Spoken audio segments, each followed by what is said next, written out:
extinction이라고 하는 속어는 소멸과 동의어고요. 이것은 강화를 중지하는 거다라고 해요. 강화를 중지하는 거다 이렇게 이야기할 수 있어요. 자, 관심을 중단한다라는 말과 같은 말이다 이렇게 정리할 수도 있습니다. 자, 누군가가 부탁을 한다. 근데 부탁을 들어준다면 관심을 갖는 거니까 좋은 거죠. 그런데 부탁을 거절당하면이라고 했잖아요. 거절을 한다 그 말은 관심을 갖지 않는다는 거예요. 부탁하든지 말든지. 자, 거절당하면 더 이상 부탁을 하지 않는다는 거죠.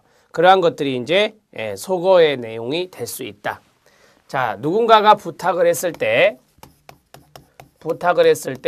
부탁을 거절한다. 부탁을 거절하는 것을 우리가 강화 중지의 의미, 관심 중단의 의미로 하면 돼요. 자, 이랬을 때 부탁을 하지 않더라라고 하는 겁니다. 부탁하는 행동이 소멸된다라고 하는 거죠. 없어진다라고 하는 거예요. 그래서 우리가 이것을 소멸, 속어다 이렇게 정리를 합니다. 이렇게 하나 간단하게 적어주시죠. 자, 그 다음에 자극 일반화가 있습니다. 자극이란 단어가 나오면 되게 뭐였어요? 고전적 조건하잖아요. 그렇죠? 자, 그런데 특정 자극에 대한 반응 결과로 강화를 받았다면 또 강화가 나오잖아요. 네, 유사한 자극에서 동일한 반응을 한다라고 하는 겁니다.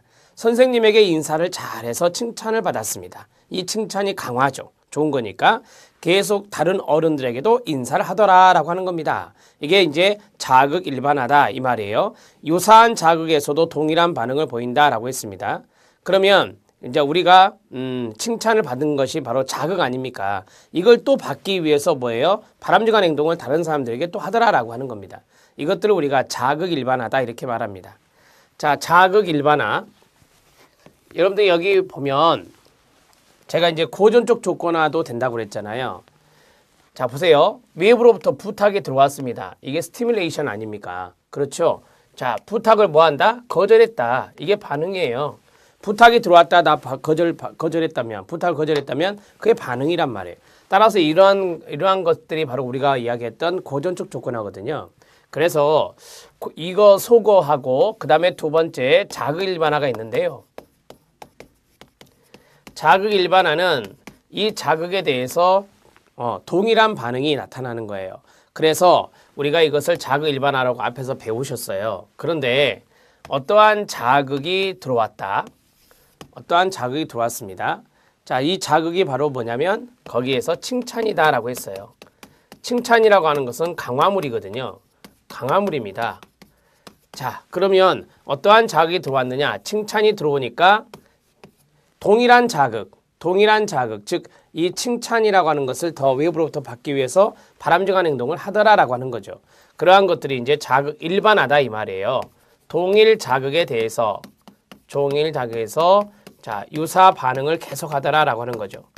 유사 반응을 하는 것, 이런 것들을 우리가 바로 자극 일반화 이렇게 정리할 수 있습니다. 자, 자극이 들어갔다, 반응이 나온다. 그 다음에 말씀드린 대로 강화물이 들어갔다. 따라서 이것도 고전적 조건화와 조작적 조건화에 함께 나타날 수 있는 것이다. 이렇게 볼 수 있습니다. 자, 세 번째가 변별 자극입니다. 변별만 있죠. 자극이 들어가도 상관없습니다. 자, 변별이라고 하는 것을 보시죠. 특정 자극에 대한 반응의 결과로 강화를 받았는데 다른 자극에 대해서는 반응을 하여도 강화를 받지 못하면 두 자극을 구분합니다. 그래서 다른 반응을 나타내게 하는 경우, 이걸 우리가 말 그대로 변별했다라고 하는 거예요. 자, 보세요. 어떤 자극에 대해서 A 자극이라 할게요. A 자극에 대해서 우리가 강화를 받았습니다. 자, 강화를 받은 경우가 있고, 그 다음에 두 번째, 여기에 보면은 다른 자극에 대해서는 반응을 하여도 강화를 받지 못했다라고 했잖아요. B 자극에 대해서 우리가 반응을 했는데 강화를 못 받은 경우가 있다면 똑같이 하겠어요? 달리 하겠어요? 당연히 달리 하죠. 네. 이러한 것들이 이제 변별이라고 하는 거예요. 상이한 반응을 나타낸다라고 하는 거죠. 상이한 반응이 보인다. 반응을 보인다. 이렇게 정리하면 이게 바로 변별이다. 이렇게 정리하시면 됩니다. 자, 이 변별 또는 변별 자극도 마찬가지. 자극이란 단어에서 우리는 고전적 조건화의 개념이다. 그 다음에 여기 있는 강화라는 것에서 우리가 바로 스키너가 이야기한 강화의 내용이 나왔기 때문에 조작적 조건화와 연관성이 있다. 자, 이렇게 세 가지거든요. 세 가지를 읽어주세요. 시작. 소거, 자극 일반화, 변별 자극. 이거는 고전적 조건 형성과 and 조작적 조건 형성입니다. 조작적 조건 형성의 공통현상입니다. 공통현상. 이런 식으로 하나 정리하고 넘어가시면 돼요. 각각에 대해서는 여러분들이 충분히 아실 수 있습니다. 걱정하지 않으셔도 되고요. 조작적 조건 형성에 있는 현상들, 여기 있는 것들이 좀 잘 나옵니다. 여기서부터 별표. 행동 형성, 행동 조성, 쉐이핑하고 나오죠.